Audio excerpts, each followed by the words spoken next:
как будто за тобой гонится какой-то монстр по имени депрессия, и он может тебя в любой момент ухватить. Это все было как страшный сон, и у меня до сих пор нет ответа, как я это сама пережила.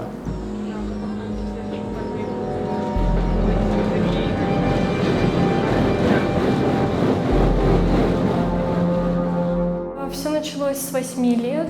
У меня начались симптомы депрессии, но я до 18 лет не понимала, что это сама депрессия. Я читала о ней, меня окружали люди, которые больны депрессией, но я не понимала, что это... Я не ассоциировала себя с ней. Самая большая проблема для меня — это жуткая усталость. Поэтому я буквально иногда не могу вставать с кровати. Ну и суицидальные были у меня и попытки, и желания. Обсессивно-компульсивное расстройство у меня тоже началось в 8 лет, но выражалось в том, что в моей голове было 2 цифры, это 9 и 3, и в мою голову приходили навязчивые идеи о том, что мне нужно, например, 3 раза помыть руки или 9 раз дотронуться до стула. Если я этого не делала, или если я бы этого не сделала, у меня в голове были такие мысли, что случится что-то плохое, и от этого появлялась тревога. И вот я была ребенком, я это все проживала, и, естественно, я не понимала, что это диагноз, я не понимала, что со мной происходит, но это вот после трагичного события так вот пошло. Это была смерть, гибель 2 моих близких людей за 1 лето. То есть за 3 месяца я потеряла 2 самых близких людей. В семье я это скрывала, поэтому никто не замечал. И они были сами, они проживали сами то горе, которое проживала и я, поэтому нам всем было не до друг друга.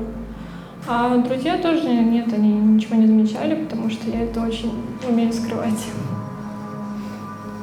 На самом деле я удивлена, что много кто не знает об этом заболевании, потому что это такое заболевание, оно очень нашло отклик в художественных фильмах, в художественных книгах.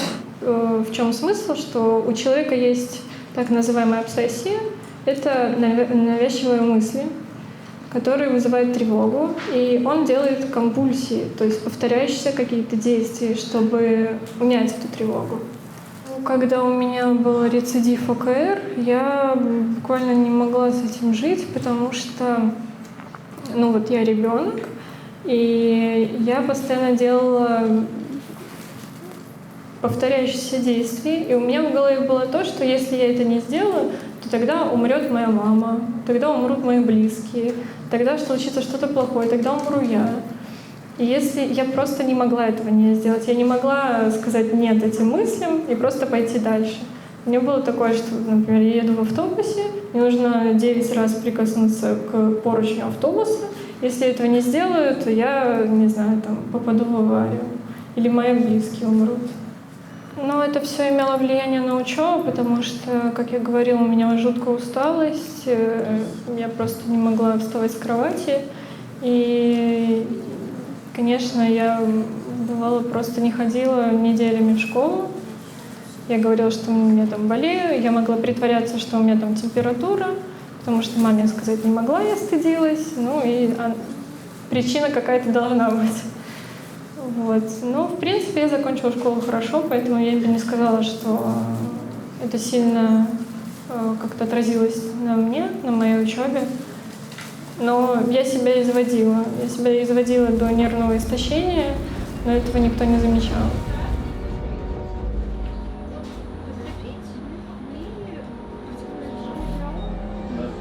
Они думали, что я просто застенчивый ребенок, которому хорошо одному поиграть где-нибудь, почитать книги. И в основном мне было мало друзей, чтобы они что-то заподозрили. Поэтому у меня все детство прошло в книгах, я читала книги. И если говорить о моем 3-м диагнозе, это шизоидное расстройство личности, один немецкий психиатр очень здорово описал этот диагноз. Он сказал, что это люди, шизоиды — это люди, которые дружат с книгами и животными.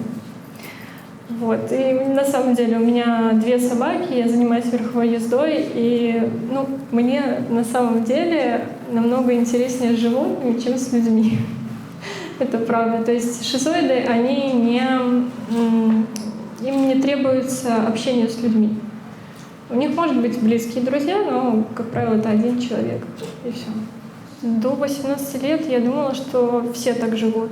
Это был огромным шоком узнать, что то, что со мной происходит, это нездоровые вещи. Что нет, не все хотят убить себя, нет, не все чувствуют усталость такую дикую, что я обесценивала саму себя, и поэтому до меня осознание диагноза дошло очень поздно.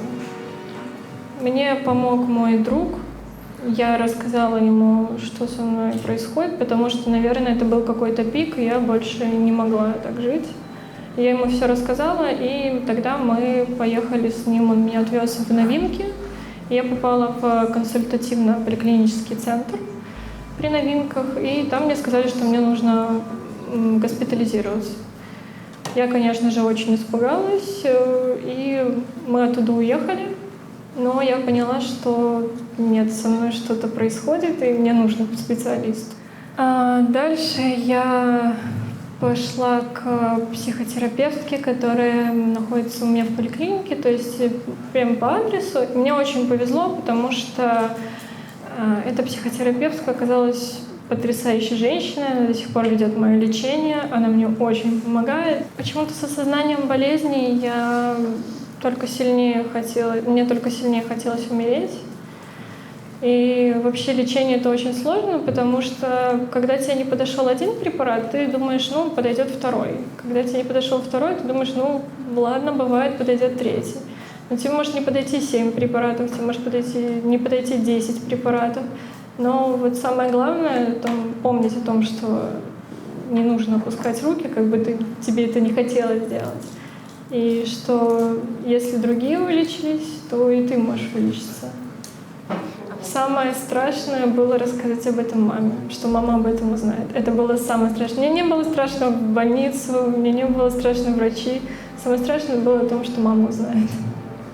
Я рассказывала об этом маме, но я рассказала только в 18 лет.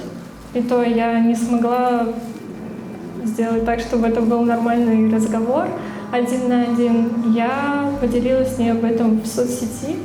Я написала ей сообщение, и я думала, я умру, когда увижу ее ответ. Это было очень волнительно. И даже после того, как она узнала, я все равно с ней об этом не делюсь, и я говорю, что у меня все хорошо, даже если это не так. Если это близкий человек, то я пытаюсь ему объяснить все-таки, что нет, мне не поможет прогулка, и что это болезнь.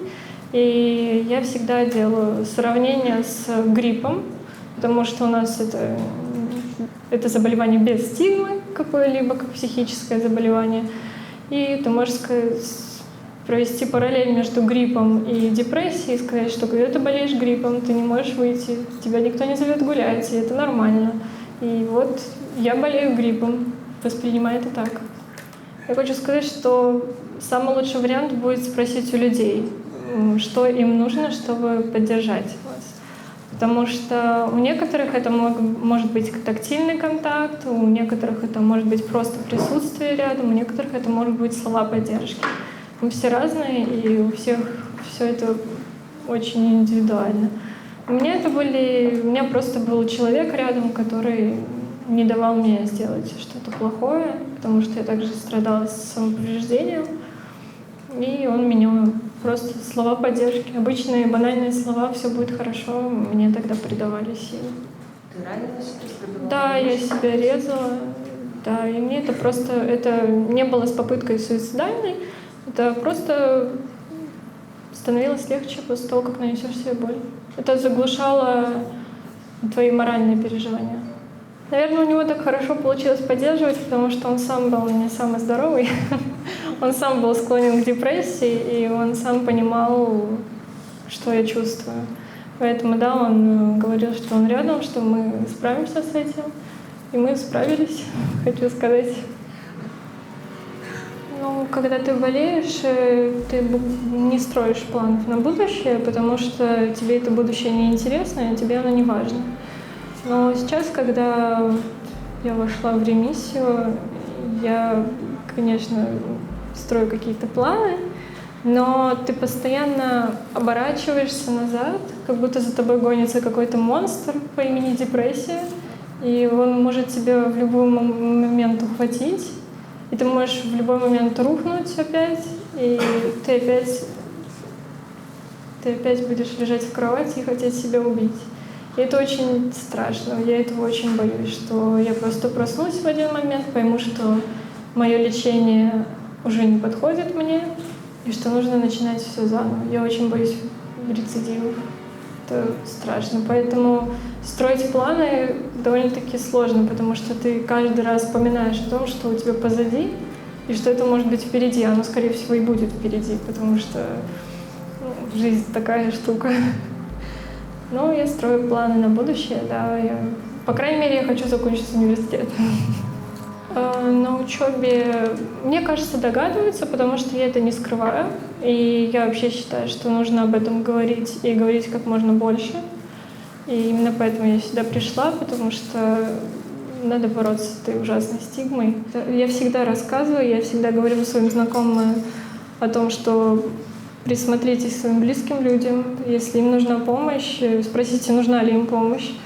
Потому что, возможно, вы чего-то не замечаете. Я знаю по собственному опыту, что люди могут вообще ничего не замечать, но человек может быть буквально на грани суицида. Им нужна помощь. И лучше вы один раз зададите простой вопрос, чем может случиться что-то непоправимое. И, пожалуйста, не стесняйтесь этого делать, не бойтесь, потому что, возможно, если бы кто-то до 18 лет меня бы спросил, может, с тобой что-то не так, тебе нужно к врачу, возможно, мне бы помогли намного раньше, и я бы избежала много всего. Я бы избежала того ада, который я пережила одна.